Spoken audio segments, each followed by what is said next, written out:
சென்னை சிந்தாதிரிப்பேட்டை அருணாச்சல சாலையில் கடந்த ஒரு மாத காலமாக மழைநீர் வடிகால்வாய் பணிகள் ஆமை வேகத்திலும் பாதுகாப்பு இன்றும் நடைபெற்று வருவதாக மக்கள் குற்றம் சாட்டுகின்றனர். இதுகுறித்தான கூடுதல் விவரங்களோடு நேரலையில் இணைகிறார் செய்தியாளர் வெங்கட்ரமணன். வணக்கம் வெங்கட்ரமணன். அருணாச்சல சாலையில கடந்த ஒரு மாத காலமா மழைநீர் வடிகால் பணி ஆமை வேகத்தில் நடக்கிறதா மக்கள் குற்றம் சாட்டியிருக்காங்க. மக்களோட கோரிக்கை என்னவா இருக்கு? விவரங்களை வழங்கலாம். வணக்கம் தர்ஷினி. சென்னை சிந்தாதிரிப்பேட்டை அருணாச்சல சாலையில் நாம் தற்பொழுது நின்று கொண்டிருக்கிறோம். தற்பொழுது இந்த இடத்தில் நடைபெற்று வரக்கூடிய அந்த மழைநீர் வடிகால்வாய் பணிகள் என்பது மிகவும் மந்தமான முறையிலும் பாதுகாப்பற்ற முறையிலும் நடைபெற்று வருவதாக இந்த பகுதி மக்கள் ஒரு குற்றச்சாட்டை முன்வைத்திருக்கிறார்கள். சென்னையில் மொத்தமாக 200 வார்டு 15 மண்டலங்கள் இருக்கிறது. அந்த வகையில் இந்த சிந்தாதிரிப்பேட்டை அருணாச்சலம் சாலை என்பது 62வது வார்டு 5வது மண்டலத்துக்கு உட்பட்ட பகுதியில் இந்த பகுதி என்பது வருகிறது. இந்த பகுதியில் கடந்த ஒரு மாதத்திற்கு மேலாக மழைநீர் வடிகால்வாய் பணிகள் என்பது மிகவும் மந்தமான முறையில் நடைபெற்று வருவதாக இந்த பகுதி மக்கள் ஒரு குற்றச்சாட்டை முன்வைத்திருக்கிறார்கள். ஒளிப்பதிவாளர் சந்தோஷ் அந்த காட்சிகளை நமக்காக நேரலையில் காண்பிப்பார். குறிப்பாக ஆபத்தான முறையில் அப்படிங்கிறது என்ன குறிப்பிட்டோம் அப்படின்னா, இந்த மழைநீர் வடிகால்வாய் பணிகள் நடைபெறக்கூடிய அந்த பள்ளத்திற்கு முன்பாக பேரிகேட் என சொல்லக்கூடிய தடுப்புகள் இல்லாமல் குப்பை தொட்டிகள் தடுப்புகளாக வைக்கப்பட்டிருக்கிறது.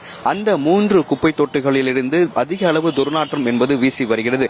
பள்ளத்திற்கு முன்பாக தடுப்புகள் இல்லாமல் எந்த விதமான ஒரு எச்சரிக்கை பலகையும் இல்லாமல் இந்த பணிகள் என்பது நடைபெற்று வருகிறது. குறிப்பாக இந்த தேங்கி இருக்கக்கூடிய அந்த பள்ளங்கள்ல தேங்கி இருக்கக்கூடிய மழை நீரில் கழிவு நீரும் கலந்திருப்பதன் காரணமாக இந்த பகுதி முழுவதுமே ஒரு துர்நாற்றம் என்பது வீசி வருகிறது. அதாவது பாதுகாப்பற்ற முறையில் இருக்கிறது, துர்நாற்றம் வீசி வருகிறது. அதனால் இந்த பகுதியில் பொதுமக்கள் நடந்து செல்லக்கூட மிகவும் சிரமப்பட்டு இருக்கிறார்கள். அடுத்த மாதம் வடகிழக்கு பருவமழை தொடங்க இருக்கக்கூடிய சூழ்நிலையில் அதற்கு முன்னதாகவே சென்னையில் பிரதான பகுதிகளில் இருக்கக்கூடிய இடங்கள்ல மழைநீர் வடிகால்வாய் பணிகள் முடிக்கப்படும் அப்படின்னு அமைச்சர்கள் மேயர்கள் தெரிவித்திருந்தாலும் கூட சென்னையில் ஒரு சில இடங்கள்ல இந்த மழைநீர் வடிகால்வாய் பணிகள் என்பது முடிவடையாமல் மிகவும் மந்தமான முறையில் தான் நடைபெற்று வருகிறது. இதுல இன்னொரு கேள்வி இருக்கு. என்னன்னா, அவங்க இந்த பணிகள் மேற்கொள்றாங்க, அப்படி இந்த மழைநீர் வடிகால்வாய் அமைக்கும் பொழுது அது தரமானதா இருக்கிறதா அப்படின்னு யாரு சோதனை செய்யறாங்க அப்படிங்கிற ஒரு கேள்வியுமே இருக்கு.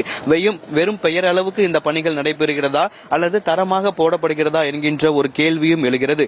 மிகவும் இது அடுத்த மாதம் என்பது இன்னும் அல்ல, அக்டோபர் 15ஆம் தேதி வடகிழக்கு பருவமழை பொதுவாக தொடங்கும். குறிப்பாகவே வழக்கத்தை விட இயல்பை விட இந்த ஆண்டு வடகிழக்கு பருவமழை என்பது இயல்பை விட அதிகமாக இருக்கும் சொல்லி வானிலை ஆய்வு மையம் தெரிவித்திருக்கக்கூடிய சூழ்நிலையில் சென்னையில் பிரதான சாலைகளில் மேற்கொள்ளக்கூடிய மழைநீர் வடிகால்வாய் பணி என்பது முடிவடையாமல் தான் இருக்கிறது. மிகவும் பாதுகாப்பற்ற முறையில் மிகவும் ஒரு துர்நாற்றம் வீசி இருக்கக்கூடிய தற்போது சூழலில் தான் இந்த சாலை என்பது இருந்து வருகிறது.